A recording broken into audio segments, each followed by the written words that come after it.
Everybody's talking about globalism nowadays. This idea that the whole world will be united, we won't have any borders, there'll be peace and harmony, kumbaya. But is that really the end goal for globalism? I brought an expert in who's going to share what he knows.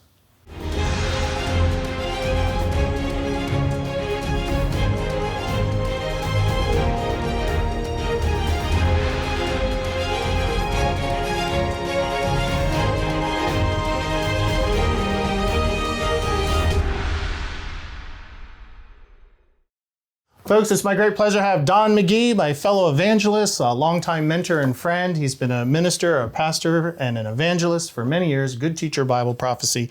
He contributed a chapter to this book, Lawless, that's edited by Terry James. Both Dr. Reagan and myself have contributed to this book as well.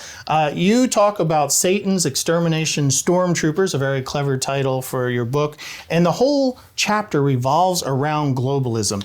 On page 299 in your chapter, you said, in Satan's plan, globalism is a situation wherein he owns and controls the planet, demanding worship from its inhabitants. To accomplish this would be to fuel his insatiable pride and concurrently destroy the sovereignty and glory of God. Well, this kind of blows my mind, because when you hear people talk about globalism, it sounds so wonderful. It's so peaceful. We're all going to unite and end hunger and all.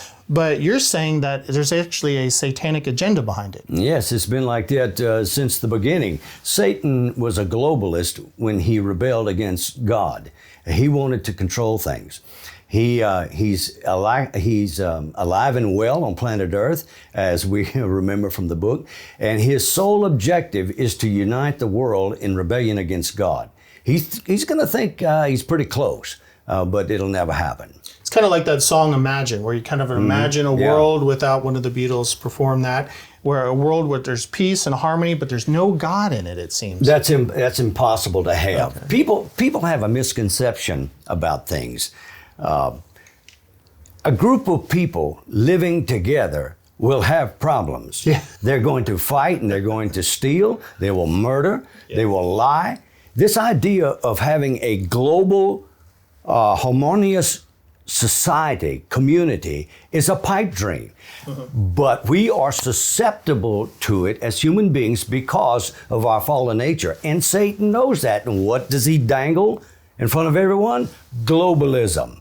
Interesting. So he shrouds it as peace, but really the objective is war. I mean, when you read about the tribulation and the Antichrist comes to set up his kingdom, Satan has this one world leader that he's going to rise up over this globalist system, but he's going to bring war, right? Doesn't half the world population die in just a few years? How can somebody say that unity brings peace?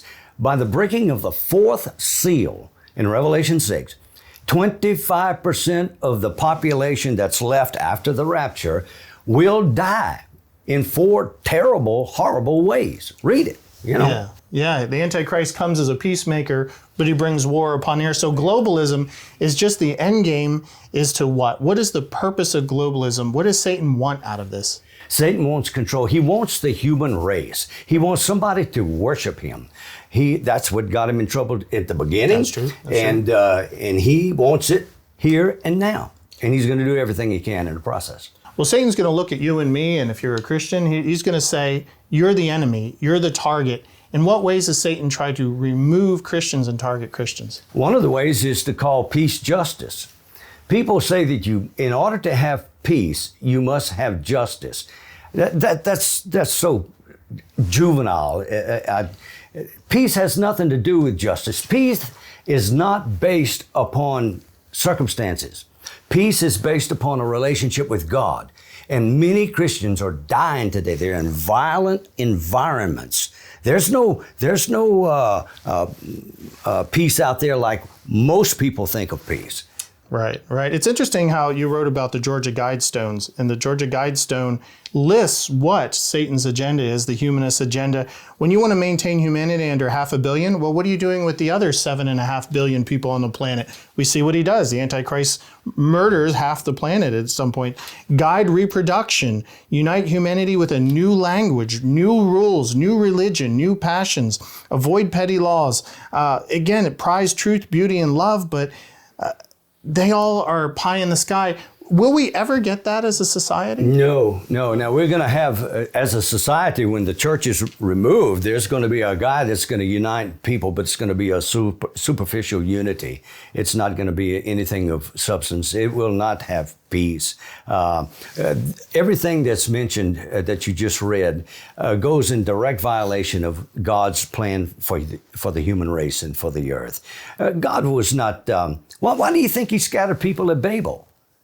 You know, he wants diversity. He wants people to live as He created them to live. Right. Well, what encourages me is when human government fails, one day Jesus Christ will return. He will set up His kingdom, and that's the kingdom ruled by Jesus Christ from Jerusalem. That's defined as peace and righteousness and justice. And even by the end, Satan's released, the people rebel against God. So it doesn't seem like humanity can finally achieve that utopian dream without God. Because the human heart is inherently evil. It's wicked.